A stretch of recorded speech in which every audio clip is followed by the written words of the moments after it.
আমাদের হচ্ছে দাবি আছে আমাদেরকে সাপ্লিমেন্টারি এক্সামের পরীক্ষা দেওয়ার সুযোগ দিতে হবে এবং এমসিকিউ সিকিউ মিলায় পাস করতে হবে। কারণ আমরা যদি সিকিউতে ভালো করি, এমসিকিউতে যদি আমাদের 1 নাম্বার কাটা যায়, আমাদের পুরো সাবজেক্ট ফেল হয়ে যায়।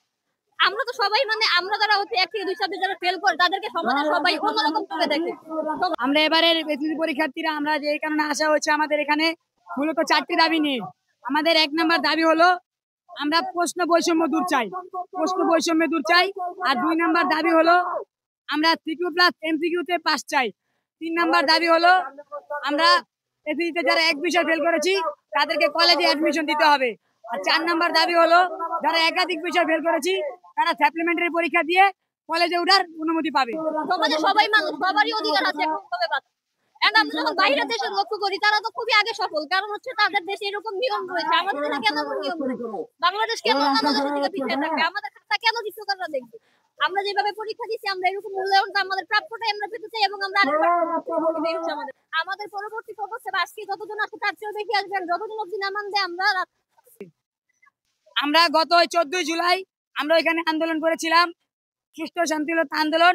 ওইখান থেকে আমাদেরকে 6 জন প্রতিনিধিকে আমাদের মাঝখান থেকে নিয়ে যারা কথা বলার জন্য নিয়ে গেছিল, কিন্তু ওইখান থেকে আমাদের কোনো ফলাফল দেয়নি। তারা আমাদেরকে 3 দিন টাইম নিয়েছে, 14, 15, 16 তারিখ রাত 12টা পর্যন্ত আমাদেরকে সময় নিয়েছে।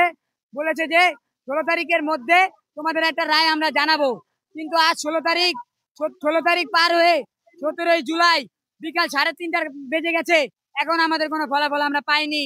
আজকে সকালেও আমরা শিক্ষা বোর্ডের কাছে গিয়েছি, তারা আমাদেরকে সোজা বলে দিয়েছে যে তোমরা যারা ফেল করেছো তোমরা কেন আসছো, তোমরা আত্মহত্যা করো, তোমরা গলায় ফাঁসি দাও।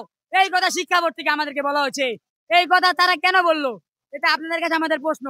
আর কথা হলো শিক্ষা বোর্ড থেকে আমাদেরকে 2 দিন সময় নিয়েছে, কিন্তু তারা আমাদের কাছে কোনো আমাদের রায় পূরণ করেনি এবং আমাদেরকে পুলিশ প্রশাসন ভয় দেখাচ্ছে, আমাদের নামে মামলা করবে, আমরা এখানে আসতে পারবো না, আমরা আসলে আমাদেরকে মারধর করা হবে, টিএসএল মারা হবে, এইসব ভয় দেখে আমাদের আটকাতে চাচ্ছে।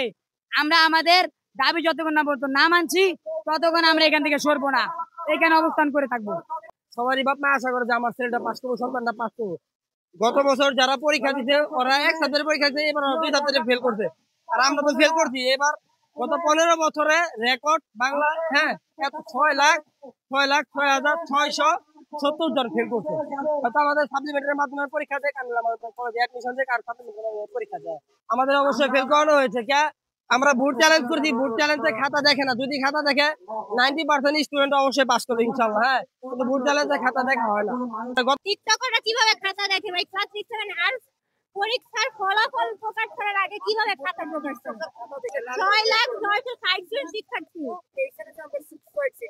ভাইয়া শুনেন এখন বলি, ভর্তি কয়েকজনের কোটা আন্দোলনে কি প্রথমে কি 1,000 স্টুডেন্ট বের হয়েছিল? বের হয় নাই। প্রথমে বললাম ঢাকা বিশ্ববিদ্যালয়ের স্টুডেন্ট, তারপরে যখন আস্তে আস্তে মানুষ বের হচ্ছে শিক্ষার্থীদের সাথে সাথে গার্জিয়ানরা বের হচ্ছে। কখনো একটা আন্দোলন সহজ একটা হয় না, কোটা বড় আন্দোলন ভাগ করে মানুষ আসে নাই। গত 15 বছরের তুলনায় এত হয় নাই। 6,06,670 জন শিক্ষার্থী ফেল করছে, এত হয় নাই।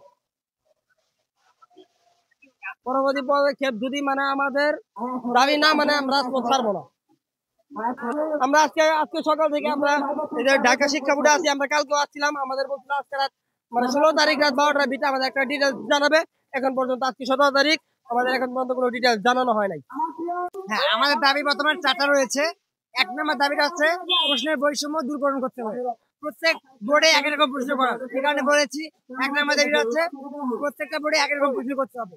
এবং আমাদের দ্বিতীয় দাবি সাপ্লিমেন্টারি পরীক্ষার ব্যবস্থা করতে হবে। আমাদের 3 নম্বর দাবিটা হচ্ছে যে আমরা এমসিকিউ থেকে মিলে পাস করতে হবে।